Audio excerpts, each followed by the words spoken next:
Le match qui commence très très très très bien, Zane. Et je me dis en plus, et heureusement qu'on met ce but, parce qu'après les années, on a vu comment ils ont dominé les joueurs du Liberia, hein. Après, je sais pas si on n'avait pas marqué ce but, si le scénario allait être similaire ou pas. Peut-être que si il y avait 0-0 jusqu'à la 45e, peut-être c'est la Tunisie qui allait dominer. Et au final, on allait finir par marquer ce but. Au final, on a marqué ce but, les amis, on a bien défendu jusqu'au bout. Mais je pense qu'il y a des trucs à revoir, surtout en termes d'efficacité offensive.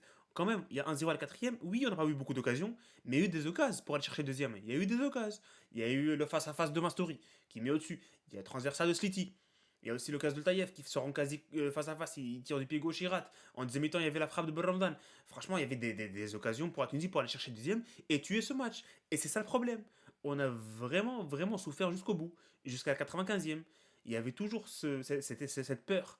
Cette peur que le Liberia allait revenir, je sais pas, sur un coup de pied arrêté. C'est vrai, ils n'ont pas eu beaucoup d'occasions, eux, hein. Même s'ils ont été dominants pendant la plupart du match. Ils n'ont pas eu vraiment beaucoup d'occasions, à part les deux occasions, on va dire, en première mi-temps.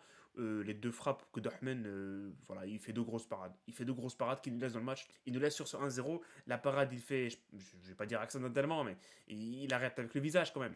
Et aussi la parade où Talbi se rate un peu défensivement et le joueur du Liberia il frappe une reprise de volée pas mal. Et belle parade et beau réflexe de Darmen sur cette occasion-là.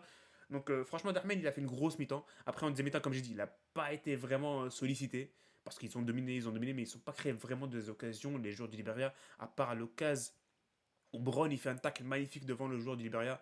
Et donc grosse intervention de Brown. Mais à part ça, je pense vraiment que le Liberia a dominé, mais ils n'ont pas vraiment eu beaucoup d'occasions pour aller revenir à un partout. Mais il y avait toujours cette peur qui tournait un peu avec les coups de pied arrêtés, franchement. Après, je me dis que pour ce premier match de Sami Trabelsi, c'est pas mal. C'est pas mal. On s'est créé des occasions, même si on a défendu la plupart du temps. On s'est créé, on a réussi à se créer des occasions sur les contre-attaques. Je pense qu'on est d'accord, les amis, que le prochain match, ça va être vraiment comment dire, le match où on va vraiment juger la performance de la Tunisie sur terrain en termes de football. Parce qu'aujourd'hui, pelouse artificielle, conditions compliquées, je sais pas, il doit faire 33 degrés de chaleur. La moitié des joueurs, ils sont sûrement en train de jeûner. Je pense vraiment qu'il y avait des obstacles en tout cas aujourd'hui pour empêcher la Tunisie de pratiquer un beau football, on va dire. Même si à certains moments du match, il y a eu des trucs intéressants, surtout sur les contre-attaques. J'ai bien aimé quelques combinaisons. Même le but de la Tunisie, il est pas mal, hein. Récupération de Abdi, il fait la passe à Hannibal, 1-2 pour Abdi, et Abdi qui met en retrait pour Mastori qui marque. Donc en vrai, il y a eu des séquences intéressantes, mais je pense, on s'attend en tout cas à beaucoup, beaucoup plus, largement plus